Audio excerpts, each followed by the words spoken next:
Bom, alô, você do Te Informei, tudo bem? Seja muito bem-vindo. Hoje eu tenho um convidado especial, a gente vai conversar um pouquinho sobre política de Volta Redonda, tá? O nosso convidado hoje é o Mauro Campos. Eu já vou apresentar ele aqui para vocês, mas antes eu gostaria de agradecer os patrocinadores. Eu gostaria muito de agradecer ao Rei de Salgado, que fica em Barra do Piraí, aberto das 3 horas até as 10 horas da noite, todos os dias, tá? Aceita encomenda para aniversário, para reuniões, você que precisa. Entre em contato com a Rei dos Salgados para você garantir a festa e garantir também que as pessoas vão sair falando bem da festa, tá? Porque o salgado é de grande qualidade, tá? Quero agradecer também a Casa Brasil, meu amigo Renan, quero até mandar um abraço para o meu amigo Renan. Bom, você que precisa, que mora em Vassouras, que precisa comprar material de construção para sua casa, para sua reforma, vá lá na Casa Brasil, porque lá tem duas coisas que eu considero especial, tá? Primeiro, você encontra tudo que você precisa num lugar só, porque hoje não dá para ficar perdendo tempo. E o segundo, que eu acho até mais importante, é o melhor preço da cidade. Vá lá e fala com o meu amigo Renan, tá bom? Quero agradecer também a Ótica Nova, Kodak, meu amigo João. João, um grande abraço para você, tá, João? Bom, você que quer ficar bonitão, bonitona, comprar aquele óculos escuro para ficar bem legal na festa, você que precisa renovar o seu óculos, você que precisa comprar uma lente. Bom, a melhor ótica em Vassouras é a Ótica Nova Kodak, o meu amigo João. Vá lá e não perde tempo para você ter a melhor condição da cidade, tá? Mauro Campos, primeiro, obrigado por você estar aqui. Vamos bater um papo um pouquinho de política, vamos falar um pouquinho do que está acontecendo em Volta Redonda, mas antes, eu gostaria que você se apresentasse, falasse um pouquinho de você, principalmente assim, você é empresário e entrando na política. Fala um pouquinho disso para a gente. Bem, primeiro, obrigado pelo convite, é um prazer estar aqui no Te Informei, é sempre um prazer poder falar com o público em geral, e aqui no caso em especial também para a Volta Redonda, e pelo visto, pelos seus patrocinadores para a região inteira. Mas isso é bom, porque Volta Redondense está em todo lado. Na verdade, eu acabei entrando nisso por uma questão de como empreendedor, engenheiro do ramo de construção civil e dentre outros ramos que a gente atua, eu cansei de ficar reclamando. Eu cansei de ficar ajudando candidatos a se eleger e depois não corresponder à expectativa. E como nós estamos lá com a administração atual indo para o 6º mandato, ou querendo ir para o 6º mandato, ou seja, já passaram 5 e não fizeram o dever de casa, eu falei, não vai ser no 6º que vai fazer. Como também, por outro lado, poucos têm a coragem de encarar, porque existe uma nuvem... Precisa de coragem mesmo. Não, existe uma nuvem formada pela imprensa de que é imbatível, e a gente sabe que não, devido até o estado em que se encontra a cidade nossa, julgada. E eu não estou querendo falar mal da minha cidade, não, porque eu adoro a cidade. É precário e é por hora, vai melhorar. E aí, o que acontece? Eu resolvi entrar nisso. Eu aprendi muito na infância, meu pai falando, e ele também repete, aqui é um velho ditado de Minas, que é o seguinte, quem quer... vai, quem não quer, manda. É, por aí E eu mesmo. cansei de mandar recado, eu cansei de mandar ideias, eu cansei de tentar contribuir. Lógico que contribuímos demais com todos os empreendimentos, com todas as nossas atividades econômicas e também sociais. E eu agora falei, vou entrar nessa parada porque todo mundo fala, você é louco, Mauro, você vai entrar em política, isso é sujo, isso é podridão. Aí eu comecei a raciocinar o seguinte, mas a política é feita de quê? De homens, de pessoas. Como eu mudo a política da tal podridão e da tal sujeira? Mudando as pessoas. Isso aí. E vamos começar por um cargo de prefeito, somos pré-candidatos, e com uma gama de novos candidatos a vereadores, e que eu fiz questão... e muito me agrada de nós fazermos uma chapa com muitas mulheres, e não só pela cota, por uma representatividade, provavelmente nós vamos ter de 9 a 10 mulheres entre 22. E hoje na Câmara dos Vereadores não tem nenhuma mulher, Não tem nenhuma. E todos sem mandato. Novos, porque a limpeza tem que ser geral. Até porque vocês devem ter visto que a atual administração, o atual administrador, ele fez recentemente uma afirmação que ele ia atropelar, prestem atenção, atropelar para eleger os 18 vereadores que apoiam ele. Mas será por que ele é tão... Será porque vai continuar tendo as contas reprovadas e essa turma aprovando? Então, nós precisamos mexer nisso. Então, esse foi o grande motivo de eu entrar nesse desafio. Paulo, deixa eu fazer uma pergunta, voltar um pouquinho atrás. Você estava muito bem estruturado no PL, aconteceu um contratempo, e você passou para o Novo, e seu grupo passou para o Novo. Como é que foi esse momento? Como é que também foi essa transição para o Novo? Porque o Novo é um partido com uma direção bem interessante, é um partido de direita bem forte. Como é que foi essa transição? A verdade é que quando nós estávamos no PL, nós pegamos o PL e fizemos um grande evento, mais de 1.000 pessoas, 2 senadores, 2 deputados federais, fizemos um boom na região, porque o PL, como partido, não existia. Existia um ou outro vereador eleito por eles, e principalmente Volta Redonda nada mais era do que uma peça na mão do administrador atual. E nós transformamos ele num partido sério. Óbvio que nós tínhamos por trás a força do Bolsonaro, não propriamente do próprio partido. Porque com o passar do tempo, na experiência, eu fui vendo que, na verdade, o PL, aqui do Rio de Janeiro, principalmente, ele é muito mais a ala da velha política, do velho PL, do mensalão, do petrolão, do que a nova ala do Bolsonaro, que não é a maioria. Óbvio que muitos deputados foram eleitos nas costas do Bolsonaro. Na onda, né? Na onda do Bolsonaro, como também quando ele estava na primeira eleição, aconteceu a mesma coisa. E com isso eu tinha uma certa insegurança. Como diz no popular, é um olho no peixe e um olho no gato. E eu já estava próximo ao Novo, porque eu já tinha uma admiração pelo Novo, por ser um partido autêntico, não ser um partido dúbio, entre um passado e um presente, porque pelo eu acredito que o PL não vai ter muito futuro, pela situação que eu pude conviver, e eu tinha aquela insegurança. Tinha também uma certa resistência por parte do governador atual, que ele, até onde eu sei que foi falado, ele pretende ser candidato ao Senado e ele queria ter o máximo de municípios na mão dele.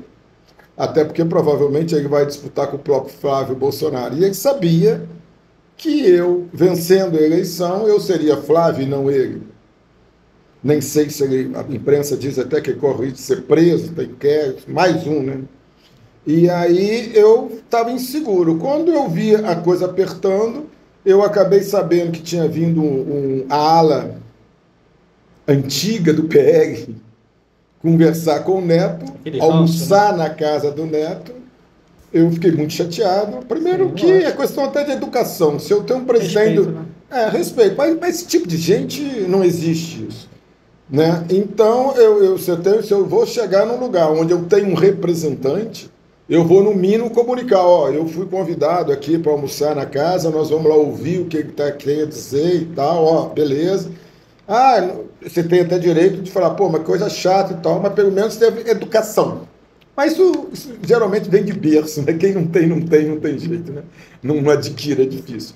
Então, eu fiquei muito chateado e vi que naquele cenário de insegurança, com pessoas que não tinham compromisso, com pessoas que eu não podia confiar, porque ali é um vale tudo. Ali é a turma do voto, que é do Bolsonaro, que tem voto, muito e a turma do fundo eleitoral, né? Então, que é grande.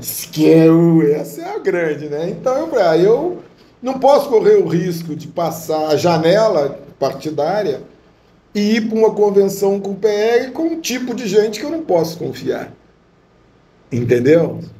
E que também não tem a mesma frequência minha que eu tenho. Nós temos uma empresa que a gente não sonega imposto, a gente não dá propina. Então, isso talvez não batesse com esse tipo de pessoas que deveriam ter interesses outros que eu não desconheço, até porque sou novo na política. Então, eu falei, eu já estava próximo do Novo, já era uma proposta do Novo indicar provavelmente o nosso vice e nós ajudarmos a formar a nominata do Novo, Eu, com essa atitude, eu até brinquei na época que ninguém sabia quem tinha vindo. Eu falei, eu não sei quem veio, mas para mim são adégues, que me deram uma facada. No Bolsonaro deram na frente, em mim foi nas costas. E eu acho que eles não gostaram, porque quando a carapuça serve, eu sei que um amigo meu muito forte falou, o pessoal tá bravo com você. Eu falei, mas é porque a carapuça deve estar encaixado, né? Então, eu peguei e fui pro Novo, pedi meu afastamento, mandei uma carta na segunda-feira e logo em seguida eu já estava no Novo, já como pré-candidato, e senti uma diferença incrível. Primeiro que pouquíssimas pessoas, talvez uns 4 ou 5 de centenas de pessoas nos nossos grupos de Zap, de Instagram e Facebook, não passa de uma mão ou duas que saíram do grupo. Com essa transformação do PL para o Novo. Isso, todo mundo ficou, nós simplesmente mudamos o nome dos grupos de PL para Novo, houve um upgrade, hoje eu vejo que foi um upgrade, mas teve um upgrade muito maior, que foi a questão da satisfação de você estar sentindo em casa, com pessoas corretas, com pessoas honestas, com pessoas sinceras. Você dá uma ligada, você fala com qualquer um, não tem aquele negócio, aquela frescura. O que você precisa? O que a gente pode ajudar? Sabe quando você sente que aquilo... me lembra até muitas vezes os Estados Unidos e às vezes a Europa, que eu falo que a cultura lá é todo mundo só faz para dar certo. E aqui no Brasil, muitas vezes, você sente que, principalmente, só fazem para dar errado. Então, o Novo, eu tenho essa sensação dessa modernidade. Todos os que envolvem querem acertar, querem ajudar, querem que reme no mesmo barco. Então, isso, tanto o nosso grupo, hoje nós temos uma chapa de vereadores fantástica, que não temos ninguém de mandato, entendeu? Todos são novos, todos têm um propósito para a cidade, não por emprego, nem para perpetuar na Câmara. E eu acho que nós vamos ter um sucesso muito grande. Temos várias mulheres, e não só para cumprir cota, nós vamos ter acima da cota. Eu brinco que é mais difícil, que nem as mulheres ainda não descobriram totalmente a força delas e ainda há uma certa resistência. Mas eu queria ter uma chapa meio a meio. Talvez eu tenha 9 mulheres e então temos já candidatos na fila, aguardando algum, porque às vezes sempre um sai, o outro desiste, tem problemas em casa. Então eu acho que nós vamos fazer nós vamos conquistar algumas cadeiras e vamos surpreender. Primeiro pela oposição dos antigos, principalmente que a atual administração, recentemente o prefeito disse que vai atropelar tudo e todos para eleger os 18 dele. E hoje nós temos 18 do prefeito e 3 da cidade. Eu acho que vereador não pode ser do prefeito, vereador tem que ser da cidade. Vereador está lá para legislar e fiscalizar. Sim. Mas não é fiscalizar o prefeito, fiscalizar a cidade, o prefeito, os secretários, e ser parceiro do prefeito. É um pouco independente. Independente. Eu acho, inclusive, uma grande idiotice alguém que acha que tem que ter uma bancada do prefeito. Só se tiver mal intencionado, porque a bancada tem que ser da cidade. Quem paga o salário dos vereadores e as despesas da Câmara é o município. Sim. Então, qual é o papel deles? Porque, como na empresa nossa, se eu tenho um engenheiro numa obra e eu recebo uma reclamação, um cliente reclama disso, eu vou trocar o engenheiro, não vou tomar as dores do engenheiro. Pô, se o cara não está adaptado, eu vou trocar ele de setor, eu vou colocar talvez no outro, mas não tomar as dores. Então, tem gente que pega uma pessoa ruim, bota lá e tem que ficar até o último dia, porque senão vai se sentir ofendido ou fracassado de ter que trocar alguém. Não.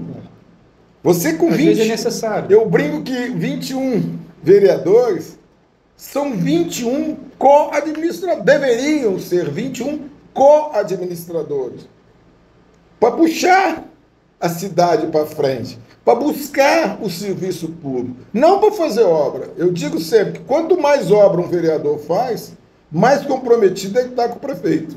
Sim, sem dúvida. Porque vereador não é para fazer obra, vereador não é para fazer pracinha, vereador é para legislar e fiscalizar. Então, se ele está fazendo muita obra, é porque ele está comprometido para aprovar as contas, para não ouvir o TCE, que é o Tribunal de Contas do Estado, onde existem especialistas em contas públicas.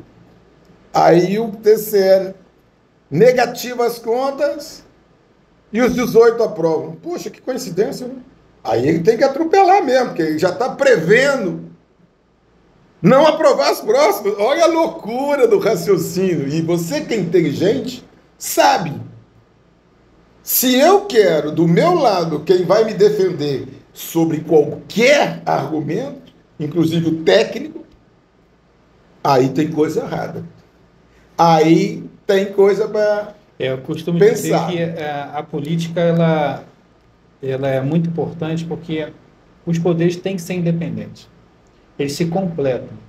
Mas se ficar tudo num lado só, a gente não vai ter prefeito, a gente vai ter reizinhos.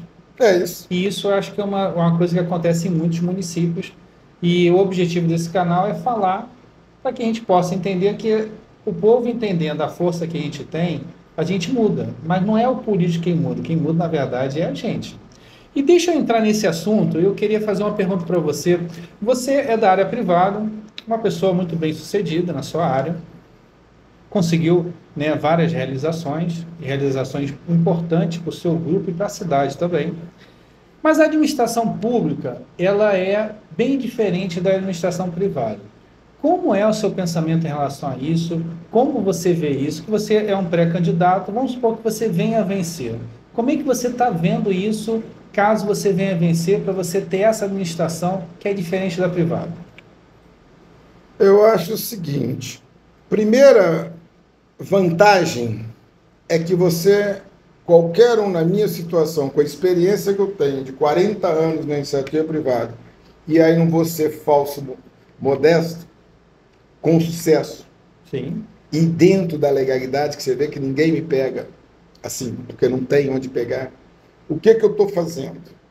Eu já fui a Maringá, Paraná. Eu acabei de vir há um mês e pouco atrás de Joinville, Santa Catarina, onde o prefeito lá, a família e ele são donos de um grande laboratório farmacêutico. E eu vou falar rapidinho. Ele, quando entrou há 3 anos atrás, ele está no primeiro mandato, a cidade de Joinville era a 16ª no Endeavor, que é um instituto americano que avalia as cidades. Não é um Sebrae que dá prêmio de cidade empreendedora para Volta Redonda, que é ridículo. Eu falei outro dia para o presidente do Conselho do Sebrae. É uma vergonha. Eu já fui da Firjan e defendi o Sebrae. Mas, para mim, é um absurdo. Ele hoje é a 3ª cidade. Em 3 anos. É uma cidade exemplo. É uma cidade fantástica. Eu tive lá um dia inteiro com o prefeito, com vários secretários. Fiquei um dia inteiro reunido com 1, 2 horas com cada secretário, eles me dando uma aula. Eu estou indo agora a Caxias do Sul, porque eles têm uns projetos vitoriosos e fantásticos na área ambiental e tratamento de resíduos. E já combinei com o prefeito de Camboriú, que é uma situação ímpar no Brasil, de passar uma semana lá na prefeitura estagiando.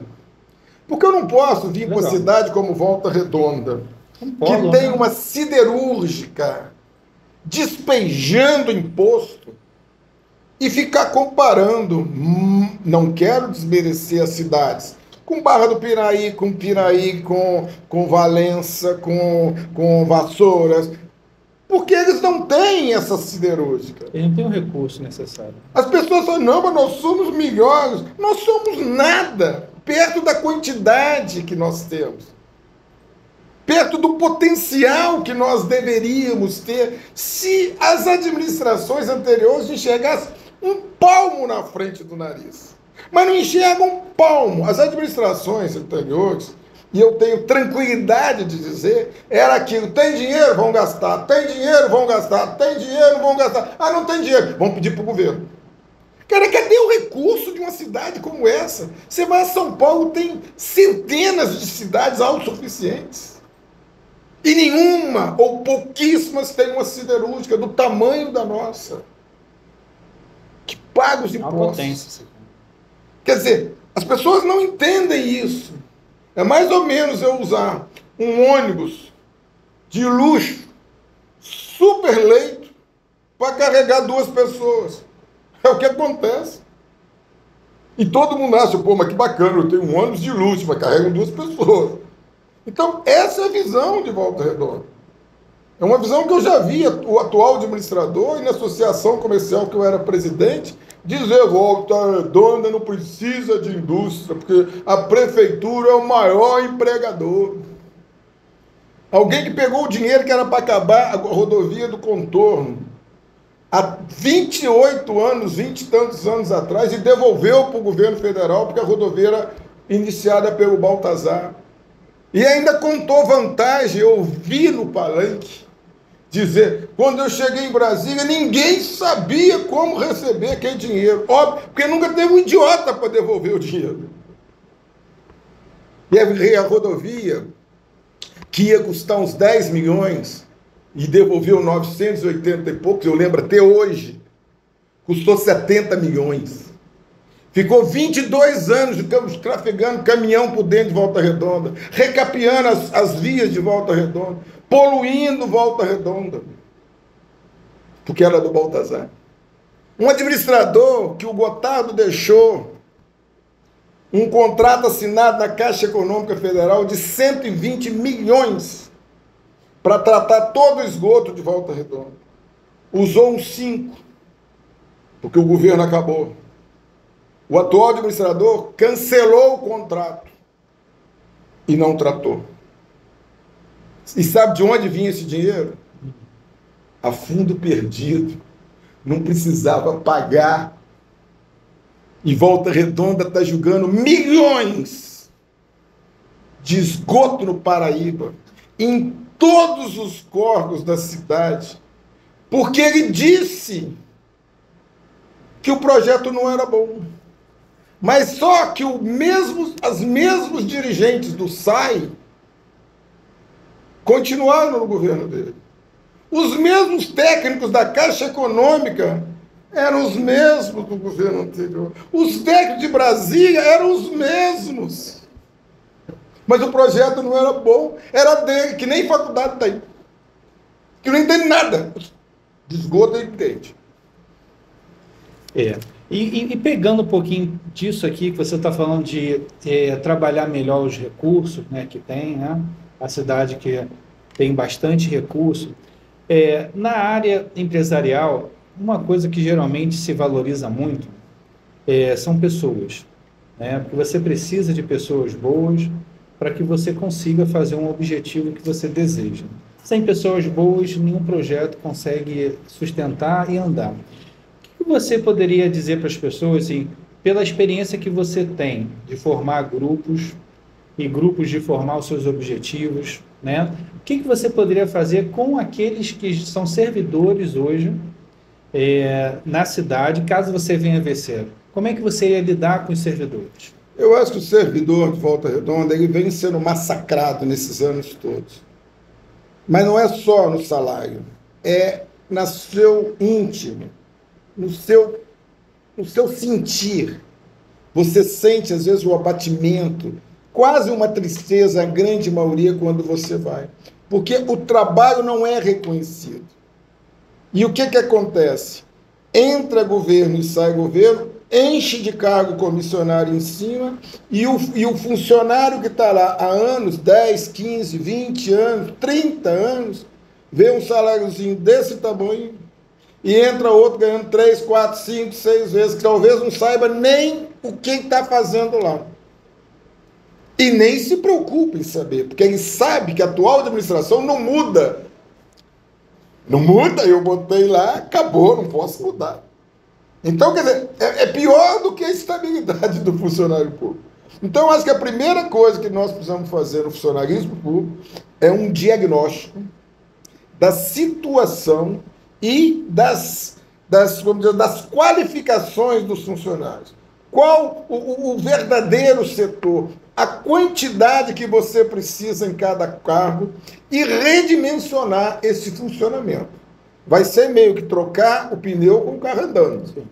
Agora, voltando um pouco a Joinville, tem duas coisas que eu descobri lá. Uma, o nosso Partido Novo não tem exigência de que bote todo mundo do Novo para trabalhar na prefeitura. A autoridade não é obrigada a contratar ninguém do partido. Isso é bom. Ponto número 1. João Henrique, para você ter uma ideia, o secretário de Administração, Gestão e Pessoas é um só. Ele estava me dizendo o seguinte: Mauro, nas minhas pastas aqui, que é uma só hoje, nós temos 44 cargos comissionados.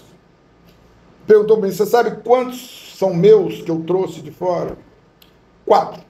Os outros 40 nós fizemos concursos internos entre nós, não concurso oficial, concurso de intenção. Quem quer esse cargo tem capacidade. Aí fomos escolhendo e formamos o grupo. Legal. Muito bacana. O secretário de Desenvolvimento Econômico, eu não perguntei, mas ele deve ter uma faixa de 30 a 35 anos, de Joinville. Eu fiquei encantado com o Joinville. Ele era o 3º escalão na Secretaria de Desenvolvimento Econômico. Hoje ele é o secretário.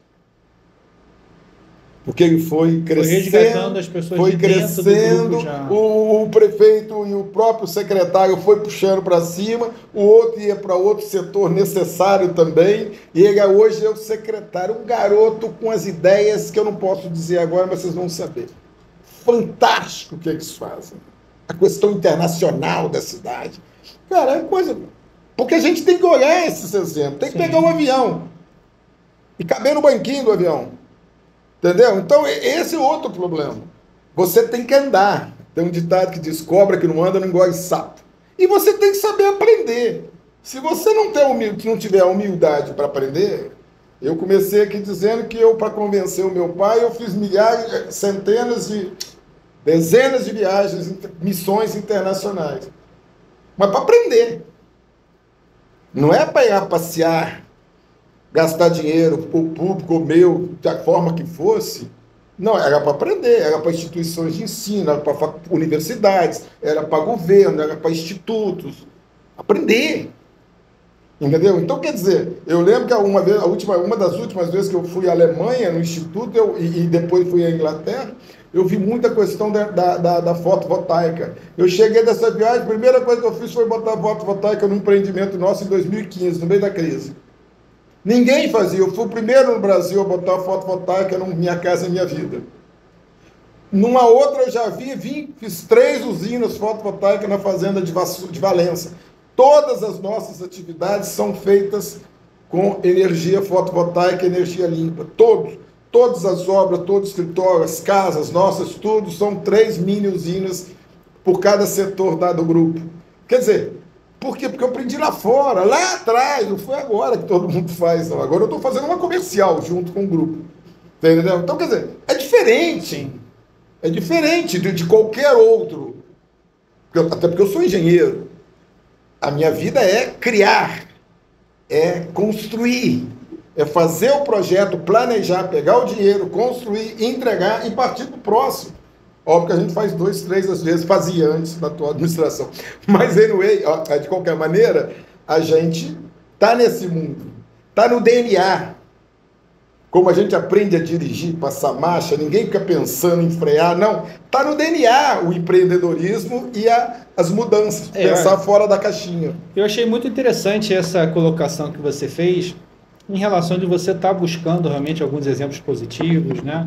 Porque eu acho que você não precisa criar muito, já tem muita coisa boa, dá para você adaptar, né? E pegar bons exemplos e aí multiplicando, né? Porque eu acho que não só na política, mas em tudo é mais ou menos assim. Já tem uma pessoa, às vezes, fazendo muito bem feito. Para que reinventar a roda? Você só tem que ali pincelar o que você pode botar na sua realidade, né? Eu acho muito interessante. E melhorar. Sim, melhorar. Sim, esse é o objetivo. E falando em melhorar, eu escuto em Volta Redonda uma situação de muita queixa, que é em relação ao transporte da cidade, que é um transporte que vive quebrando ônibus, né, que não é muito qualificado, os horários não são, às vezes, respeitados. Como é que você vê isso? Qual é a sua visão de uma possível melhora nesse caso? Fala para as pessoas poderem entender o que você entende disso. Eu acho o seguinte, eu tenho dito muito que essa reclamação é generalizada. Qualquer local que você vai à Volta Redonda, as pessoas reclamam do ônibus. Agora até melhorou que o prefeito está dando 500 mil lá para as empresas, para pagar uns ônibus lá, que eles dizem que é novo. Aí eu também não entendo, que eu não estou lá fiscalizando se o ônibus é novo ou não. O que a gente ouve ver muito nas redes sociais, que eles pegaram os ônibus seminovos lá de São Paulo e trouxeram, mas não vem ao caso, o problema não está por aí. O problema do transporte público é um só, na minha concepção de não especialista. É que a empresa, primeiro, ela tem que ser sustentável. Não adianta crucificar a empresa e quebrar a empresa. Sim. Nós já tivemos uma empresa, um problema que quebrou a Sul Fluminense, não vou entrar no mérito, também não conheço, e hoje virou caos. Já era, ficou pior. Por quê? Porque não existe, na minha concepção, e aí eu já vou deixar bem que eu não sou usuário, óbvio, mas falta inteligência. Se não está dando certo, a ponto das empresas reclamarem tanto, tem que mudar o quê? As linhas. Tem que mudar o sistema de distribuição dos ônibus. Você pode ter alternativas mais inteligentes. Você pega ali na via Sérgio Braga, você pega engarrafamento de ônibus vazio vindo da Ponte Alta até a rodoviária. Por cara, e todo mundo vê isso.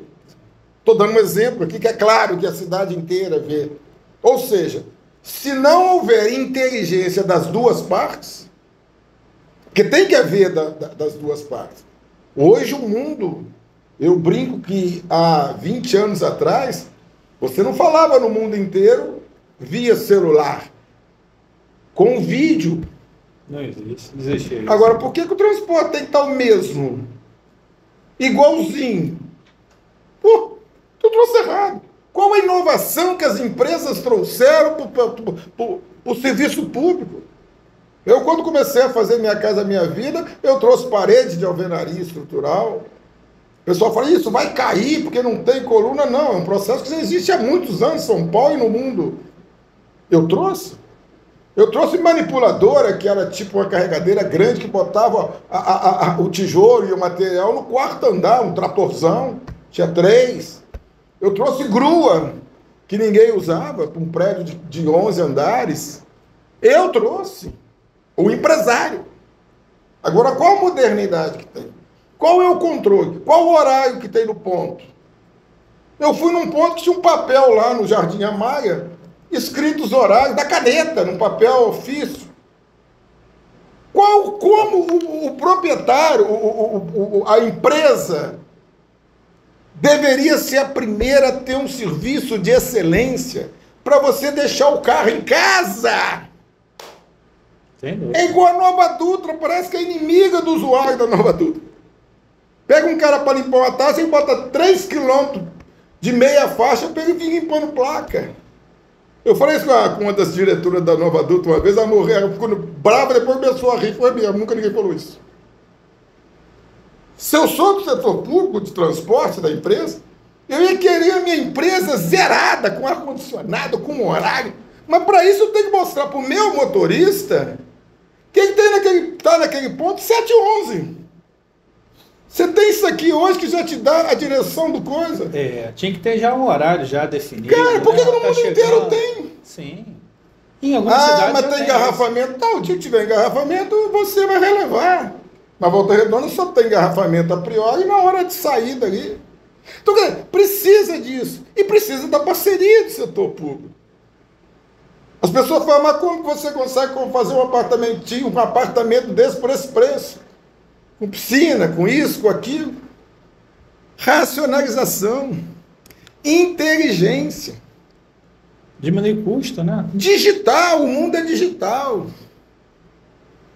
Nós precisávamos ter, por exemplo, trânsito, estamos falando de trânsito, nós tínhamos que ter sinais sincronizados. Que você botava 40 km na via e o sinal vai abrindo automaticamente. Você economiza petróleo, você economiza poluição, você economiza pneu, você racionaliza e o trânsito flui. Ninguém vai andar 80, porque se andar 80 o sinal vai fechar. Ensina o povo. Assim é o ônibus. Você tem milhões de coisas, mesmo sem estar lá, que você já vê em qualquer lugar do mundo. Educa o trânsito. Só para você ter uma ideia, não sei se você sabe, o nosso ouvinte, nos Estados Unidos, você pega uma cidade grande, Los Angeles ou outra, quando o sinal acaba a luz, que é raríssimo, mas se apagar a luz e os sinais dão um break, um carro passa, o outro passa, um carro passa, o outro passa, um carro passa, o outro passa. Não precisa nem do guarda, porque existe educação. Já estão condicionados a isso. Um passa, o outro passa. Porque ele sabe que se ele deixar o outro passar, o trânsito vai fluir. Se quiser passar 3, o de cá vai parar. Então, é essa mentalidade da coisa dar certo é que a gente tem que implantar. E para implantar isso, você tem que demonstrar que é viável. Que não é um conto de fadas. Que não é uma fantasia alucinada. Não, existe. Sim. Agora tem que andar. Sim, eu achei bem interessante. Acho que o primeiro ponto que você falou aí eu achei muito legal, porque assim, primeiro, se não for viável para os empresários fazerem o trajeto, vai dar problema em algum lugar. A manutenção vai ficar ruim, Perfeito. vai ficar menos ônibus na rua, que ele vai ter que tirar, né? Diminuir custo para... E acaba que o serviço fica na mão, né? Acho que isso aí o primeiro ponto interessante. Eu falo isso para a população no ponto de onde revoltada. Eu falo, não. A empresa tem que ser sustentável. Sim. Ela tem que ter dinheiro com prazo para botar ar-condicionado, com prazo para botar as coisas, que dá conforto. Agora, tem que ser um acordo para ser cumprido. Sim, não é dar o aumento de passagem igual o anterior fez, dar um subsídio sem nada. Necessário, né? Agora, qual é a contrapartida, qual o prazo e qual a fiscalização? Eu já rodei vários pontos de ônibus de Volta Redonda. Vários. E perguntei em todos se algum deles já viu um fiscal da SMTU, que é a Secretaria de Transporte e Mobilidade Urbana, em algum ponto fiscalizando. Nunca. Nenhum usuário diz que já viu um fiscal lá. Mas você vai continuar a perguntar ou vai desistir? Vou continuar a perguntar. Eu vou continuar a perguntar para ver se alguém ouve. Ah, mas o fiscal... Não, cara, o fiscal é um amigo da empresa. Se eu sou dono de novo de uma empresa, eu ia querer que a prefeitura tivesse um monte de fiscal para fiscalizar o meu ônibus. Para que eu pudesse prestar o melhor serviço, cara. E o pessoal deixar o carro em casa. E deixar o carro em casa, poder ir de terno para o trabalho, botar uma gravata. Não que a gente não use muito em Volta Redonda. Mas é óbvio, quem quer ficar rodando atrás de vaga? Tá difícil. Quem quer pagar o estacionamento? Sim. Então, quer dizer, é inventar. Quem que nasceu primeiro, o ovo ou a galinha? Alguém tem que dar um passo.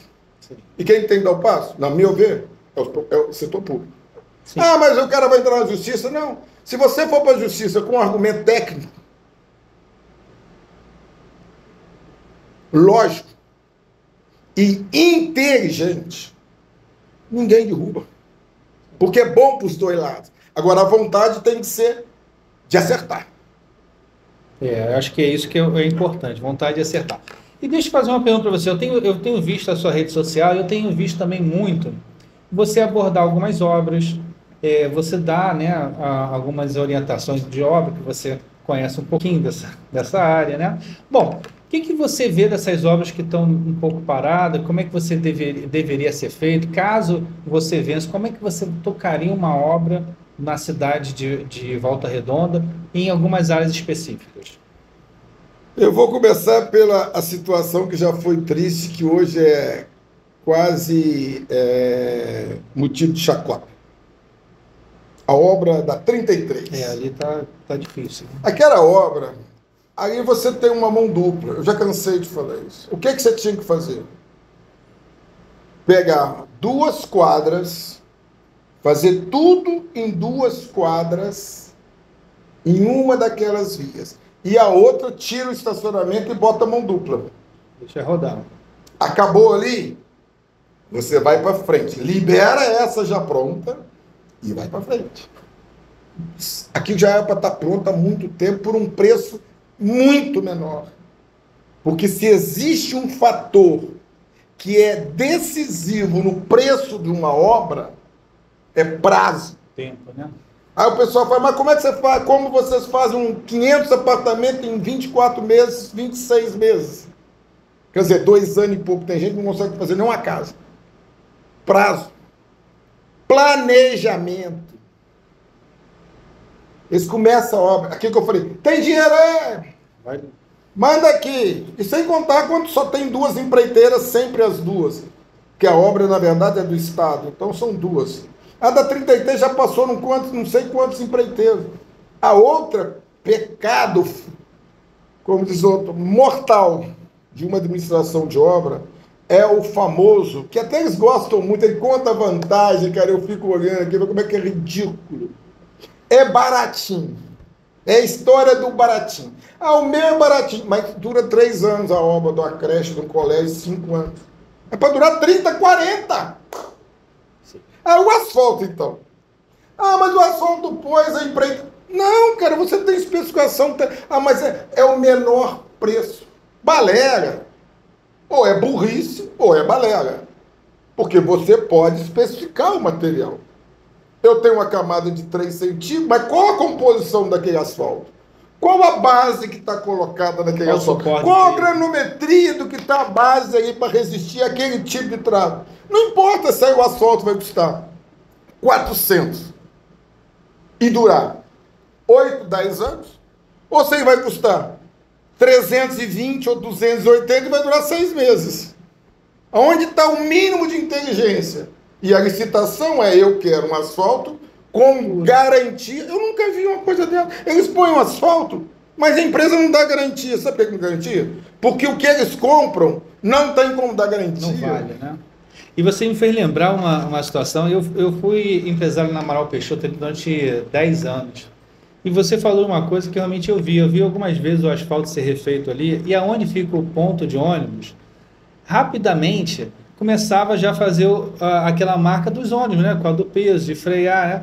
Então deve ser exatamente por causa dessa camada, né? Ser uma camada mais fina, que acaba que em pouco tempo já ficava aquela vala imensa ali, já ficava o asfalto desqualificado. Mas em todos os lugares, você vai na estrada de Santa Rita, de Santa Cruz, Santa Rita do Jaru, cara, eles já recapearam aqui não sei quantas vezes. Tem um asfalto ali debaixo do viaduto, na passarela, ali na vila, do lado do AMPM, que eles fazem um asfalto, 2 dias depois já está todo esburacado.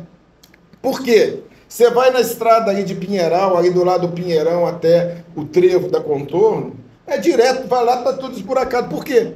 Porque não tem especificação. E eu não quero saber, dizendo isso, dando uma aula para esse povo, se a obra é do Estado, se a obra é do federal, se a obra é municipal, por um motivo: o dinheiro é público.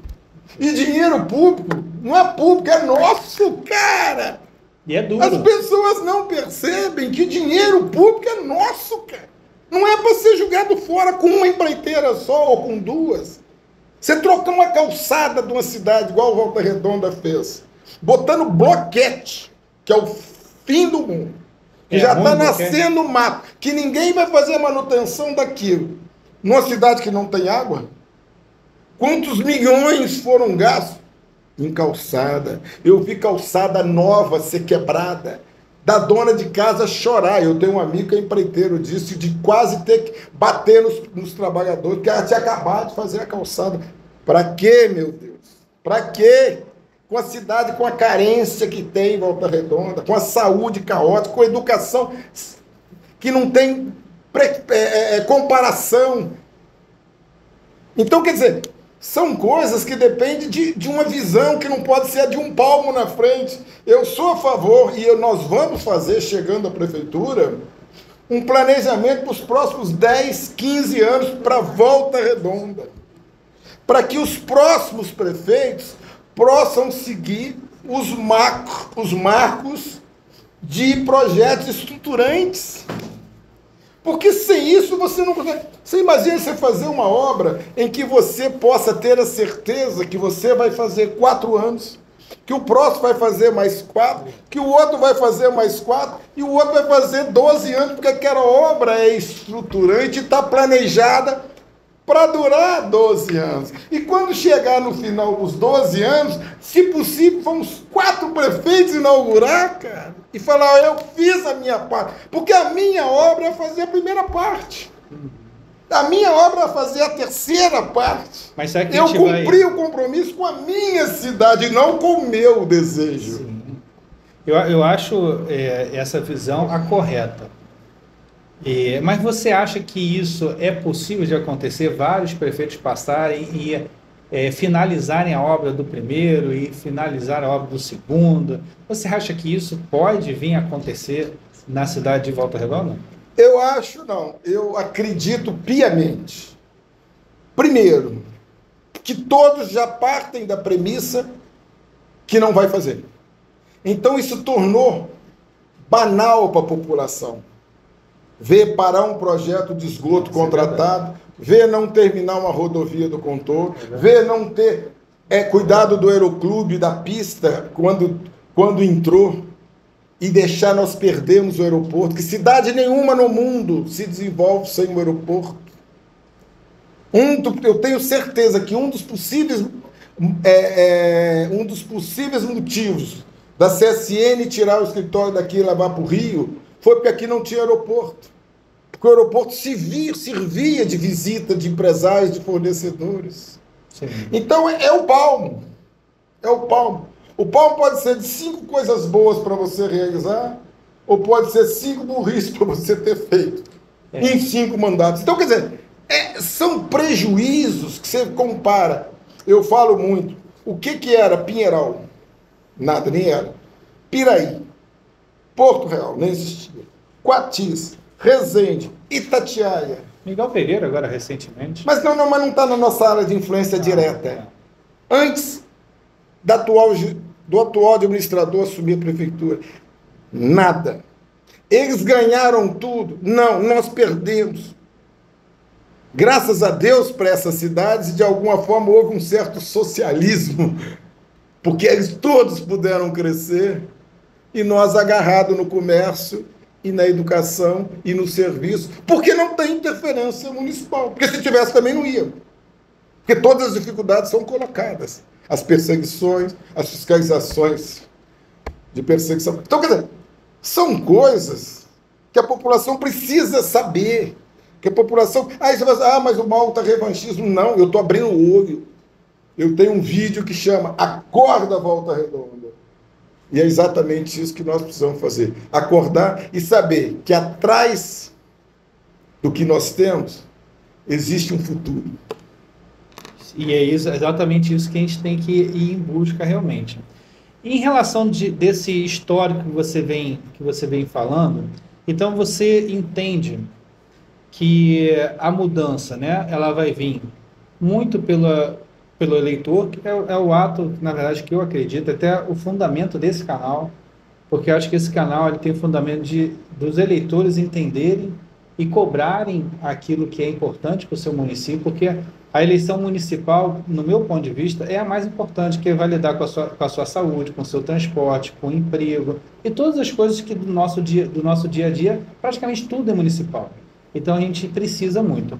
Em relação a isso que você vinha falando, eu achei bem interessante a situação da prefeitura poder ajudar ou atrapalhar. Porque ou ela vai ajudar ou vai atrapalhar.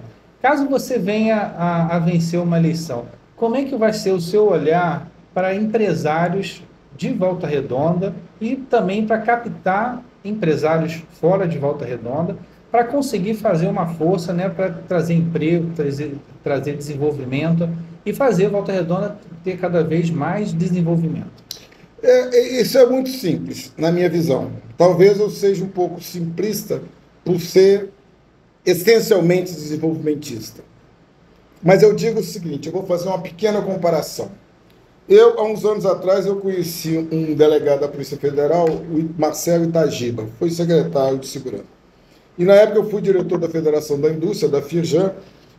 Eles estavam com muita dificuldade da Polícia Federal, lá por 2001, 2002, e o presidente me pediu para ajudar lá a Polícia Federal. E eu fui estar com ele foi lá me procurar, e conversar vai, conversar bem, falou uma coisa para mim que foi muito importante. Ele falou, Mauro, não existe segurança. Aí eu tomei um susto. Mas como não existe? Não. Para existir segurança, eu tinha que colocar um guarda do lado de cada cidadão. Eu falei, tem razão. O que existe é a sensação de segurança. Isso é verdade. Porque com a sensação de segurança, a população vai e o bandido não vai. Ponto. Aquilo me tocou muito. E com esse passar desses anos todos, e principalmente nessa vivência em Volta Redonda, eu morei nesse intervalo, 10 anos no Rio, entre Rio e aqui, com várias outras atividades, negócio de estaleiro, de barco, para plataforma, e própria federação, eu comecei a entender que para você ter desenvolvimento econômico é como a segurança. Você tem que ter o ambiente propício. As pessoas têm que acreditar, e não é acreditar porque eu acredito no Mauro Campos, não. Acreditar porque está vendo que aquilo vai para frente. Então, se você tem uma loja hoje, mas você sente aquele clima de desenvolvimento, aquela pujança, aquele desenvolvimento, abre um, abre outro, você vai querer montar uma filial. Eu estou ainda tratando no que é interno. E aí, isso vai. Eu lembro muito quando a CSN privatizou, que eu estava na associação comercial, a imprensa vivia noticiando. Estou falando já de 90 e poucos. Fechou tantas lojas na Amaral Peixoto, fechou tantas lojas no Retiro, fechou tantas lojas na 207, fechou tantas lojas na Vila. Eu chamei os empresários da comunicação. Eu lembro disso direitinho. Falei com eles, gente, vamos lá. O que vocês ganham dizendo que tem tantas lojas fechando? Vocês já imaginaram o que vocês jogam de carga naquela época? Não tinha essas redes sociais, era jornal. E rádio, né? E rádio. O que vocês ganham com isso? Aí levantou um que até hoje é muito... Não, vocês estão querendo tolir a liberdade do imprensa? Eu falei, não, cara, eu chamei aqui os empresários do meio de comunicação. Os que deveriam ser empreendedores dos meios de comunicação. Eu estou alertando que vocês estão desanimando o cara a abrir uma loja, que amanhã pode ser seu anunciante. Cara, é mais ou menos a história do ônibus. O que nós ganhamos criando esse clima? O cara vai pegar o dinheiro daí e comprar um apartamento em Cabo Frio. Uma casa em Angra, um apartamento no Rio, ou vai para a Europa. Se tiver um certo poder aquisitivo. Ele não vai abrir uma loja. Aí esse saiu resmungando, os outros... entubaram. Aquilo foi acalmando. Uma forma. Se você tem à frente um comandante, é como uma guerra. Você tem um comandante que você confia, você vai pro fronte. Se você não confia no seu comandante, você vai, pô, será que o cara tá certo? Pô, eu não vou. Será que daqui a pouco eu vou fazer uma inscrição municipal e ele vai vir em cima de mim? Para me cobrar, para me multar, para me... Aí eu não vou. Assim serve para o investimento externo. Porque não existe um empresário, é isso que essas administrações anteriores não raciocinam. Não existe um negócio que venha para uma cidade que antes esse empresário não consulte o ambiente de negócio naquela cidade. E qualquer um que vier vai ter o mesmo diagnóstico. O poder público é contra. O poder público acha que você está ganhando dinheiro. O poder público está de olho no seu bolso. Ele não está de olho na quantidade de emprego que vai gerar, nos impostos que vão aumentar, na procura do município, no ambiente de negócio, no clima de desenvolvimento, não. Aí você vai atrair. Por que o Vinícius Fará fez um milagre em Três Rios, quando ele foi prefeito? Fez mesmo. Lá tem 3 rios. E são 3 rios que cortam a cidade. Tem uma ferrovia. 2 BRs. A BR-040 e a 393. E ele fez uma transformação. Eu lembro que eu ia para Barbacena, lá em Minas, para a fazenda, e via. Pegava aquele morro, eu olhava, quando eu via o morro estava lá embaixo com um galpão. Aqui ficou, não tem tempo. Não tem tempo porque não tem diálogo. Ali transformou aquela cidade realmente. Vai ser prefeito lá de novo. Eu vou lá aprender com ele. Eu já aprendi porque eu sou meu amigo. Ele é meu amigo. E eu sempre comento com ele. Porque ele pegava o processo, botava debaixo do braço e ia pegar financiamento para o empreendedor. Sem nada. Pelo amor à cidade. Aí é um amor verdadeiro. Não é um amor que só quer usar a cidade. Porque tem gente que tem um amor interesseiro. Que é para si. Que é só para ele. Os holofotes todos. Não, aí tem um amor, a satisfação de não só ganhar a eleição, mas a satisfação de ter feito algo grande. Agora, encher de obra é fácil. Você pega um prefeito, um governador que queimou 20 bilhões da SEDAI em obra no estado inteiro, obras desnecessárias, calçada, viaduto, igual que tira o trânsito da 7 de setembro, joga do lado, depois faz outro viaduto lá. Para que esse 7 de setembro só engarrafa lá um pouquinho, tem pequenas retenções, e que se modificar a velocidade dos sinais, não engarrafa mais. Em compensação, Nossa Senhora das Graças vive entupida e a Lucas Evangelista. E não tem como comunicar, porque a Gustavo Liga não vira mais para o lado, porque poderia ser uma alternativa, até que lá no São João Batista. Meu Deus! Tem hora que eu olho e assim, cara, eu estou na pré-história da tecnologia. Só falta botar carroça para modificar, porque não tem o mínimo de capacidade intelectual, técnica, inovadora.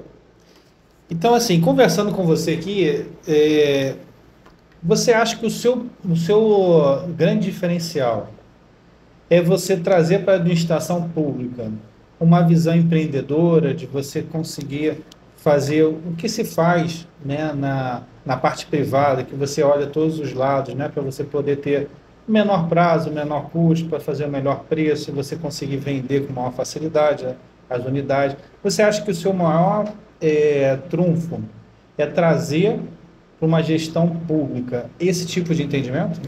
Eu acho que a experiência, eu acredito muito, eu sempre disse isso, eu acredito na famosa folha corrida do bem, que é o que a pessoa fez na vida, o que ela colocou de investimento do seu próprio bolso, que tem a capacidade de correr risco e se saiu bem. Porque quem sempre administrou o público, dando certo ou não dando certo, ninguém vai cobrar.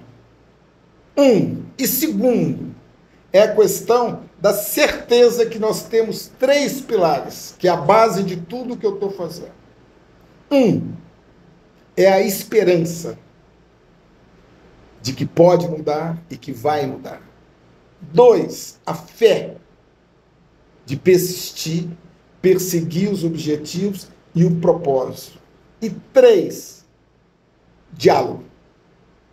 Porque eu tenho certeza que sem diálogo, no caos que hoje vive Volta Redonda, não há solução. Ou nós sentamos com o servidor público, ou nós sentamos com as empresas de ônibus, ou nós sentamos com os professores, ou nós sentamos com os médicos que entendem disso, e não botar um engenheiro para tomar conta de coisas, que não tem nada. Ou botar não sei quem que vem de uma cidadezinha pequenininha, bacana, eu gosto demais, mas vem de uma cidadezinha minúscula para tomar conta. Eu brinquei outro dia que é a mesma coisa de pegar um piloto de um teco-teco, monomotor, e pôr para pilotar um Boeing 747. Tudo voa, manda ver. Tudo voa, decola. Pô, não existe, você tem que ter folha corrida. Tem que ter folha corrida. Então eu acho que com esses três pilares, qualquer lugar é possível. Esperança, porque atrás daquele morro tem o paraíso. Fé, porque tanto pode ser da fé religiosa de Deus, que eu tenho muita, mas também da fé pessoal na capacidade minha e de quem vai me cercar, porque vai ser bem escolhido, e diálogo, para conversar com todos, porque o cobertor é curto. Eu, esses dias, conversei com o pessoal aposentado da prefeitura, eu falei com eles, vocês estão há 20 anos sem isso, então, mas vocês acham que eu posso tirar daqui e dar para vocês?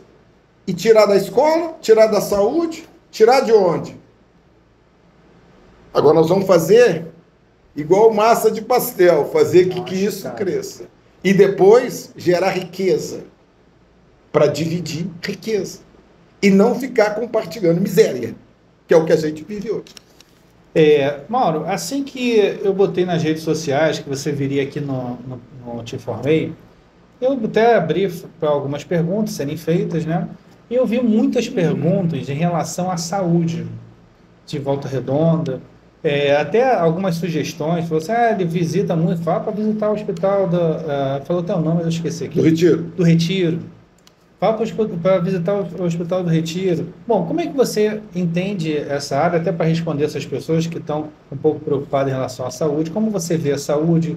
Como você vê uma melhora na área da saúde, para que essas pessoas possam também entender o seu ponto de vista em relação a isso? Eu acho o seguinte, eu acho que Volta Redonda, ela regrediu muito em termos de saúde, como um todo. Eu lembro que há uns anos atrás, e aí eu não vou dizer que é culpa de A ou B autoridade pública, talvez pudessem ter faltado um pouco de diálogo, mas hoje nós temos o Hospital São José fechado, o Hospital Santa Margarida fechado, o São Camilo fechado, 3 hospitais particulares. Hoje você tem o Vita, que hoje é o Hospital Santa Cecília, que praticamente opera com o pessoal da CSN e pouco pelo menos na opinião pública, eu não sei, eu não tenho referência, não vou dizer que sim nem que não. Prefiro dizer que não tenho referência, mas não uso.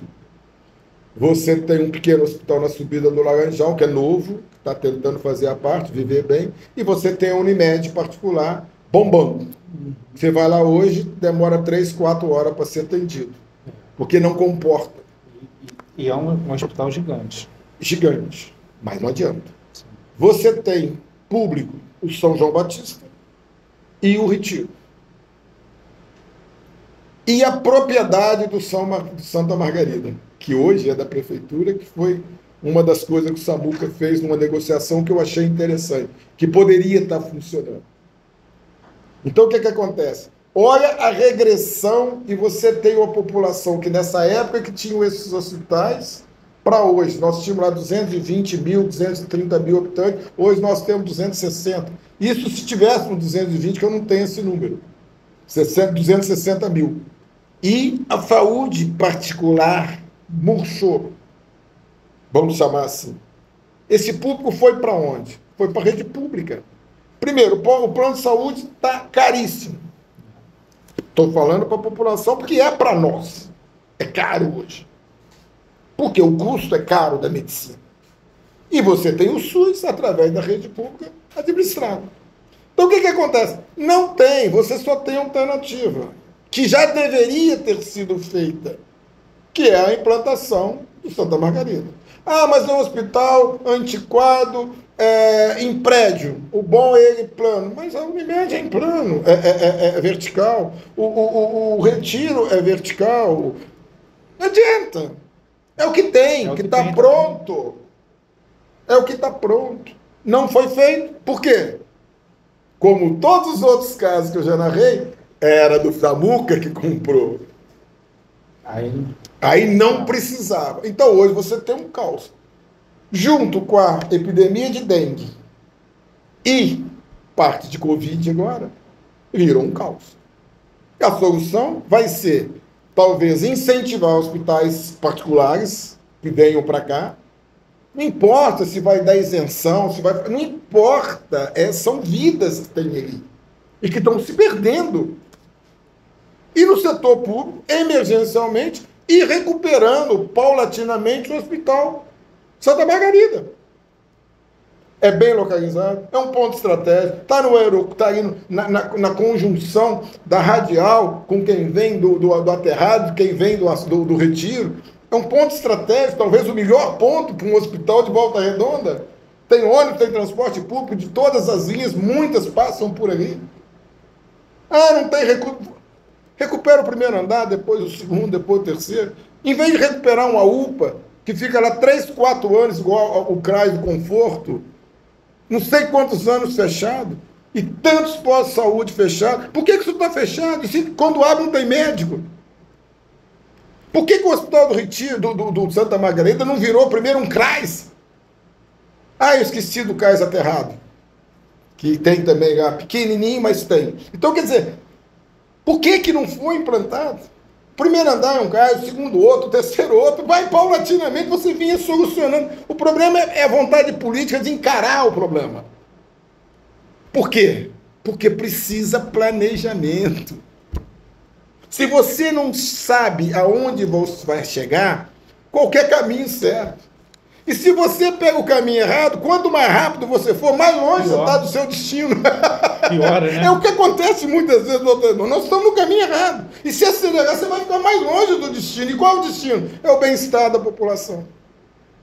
É a geração de riqueza, é a geração de emprego. Hoje nós temos centenas de ônibus da Tursan, que roda esse tudo para tirar os nossos trabalhadores e levar para trabalhar no Rio, Santa Cruz, Angra, Piraí, Pinheiral. Barra do Piraí já está engolindo a gente ali do lado da Polícia Rodoviária, cheio de galpão. Resende, Itatiaia, Ponto Real. Esses jovens e esses adultos correndo risco de acidente nas estradas. Por quê? Porque não tem um ambiente de geração de riquezas. Então, o assunto tem que ser destravado. Eu acho que parece aquele novelo de lã de pesca, de linha de pesca. Quem já pescou, que o murinete faz aquele bolo, vai ter que desenrolar esse bolo direitinho, ou até cortar, jogar o coisa e emendar de novo. Tem que achar uma solução. Com o quê? Esperança, fé e diálogo. Entendi. Mauro Campos, primeiro eu vou te agradecer aqui, que eu gostei muito desse bate-papo. Achei que você tem boas ideias e tem uma proposta interessante. E eu vou pedir para você fazer aqui as considerações finais, às vezes um assunto que a gente não abordou aqui, que você gostaria de abordar. Eu vou deixar você aqui aberto para você encerrar essa nossa entrevista e você dar aqui a última mensagem para os nossos ouvintes. Você já imaginou o risco que você está se vendo? Deixar eu livre com o microfone. Eu não sei se você tem cobertor e travesseiro, nós vamos dormir aqui. Brincadeira. Você fala pouco, né? Eu queria, não é que eu fale muito, é porque nós temos tanta ansiedade, eu queria aproveitar até para, de alguma forma, me desculpar pela empolgação, porque realmente eu tenho a certeza que eu só falo o que eu acredito, eu só falo o que eu sei que eu posso fazer, porque eu já fui testado pela vida e por mim mesmo. Eu sou muito exigente comigo. Queria te agradecer, você, os nossos colegas aqui do estúdio, e dizer que eu estou sempre aberto e pronto para poder debater qualquer outro assunto e que eu possa ajudar de forma, até para transferir os meus conhecimentos, as minhas experiências, para poder a gente contribuir para a cidade. E dizer que qualquer coisa que a nossa cidade mereça é muito mais do que nós temos e nós vamos, com certeza, alcançar os nossos objetivos com esperança, fé e muito diálogo. Muito obrigado a você, aos nossos ouvintes e todos vocês que ficaram até agora nos dando o prazer da audiência e de estar nos assistindo. Contem com a gente. Bom, muito obrigado. Bom, só fazer um lembrete para você, o Te Informei agora é segunda e quarta, tá ok? Então, se inscreve aqui no nosso canal. Espero que você tenha gostado desse papo de política de Volta Redonda. Um grande abraço. Abraço.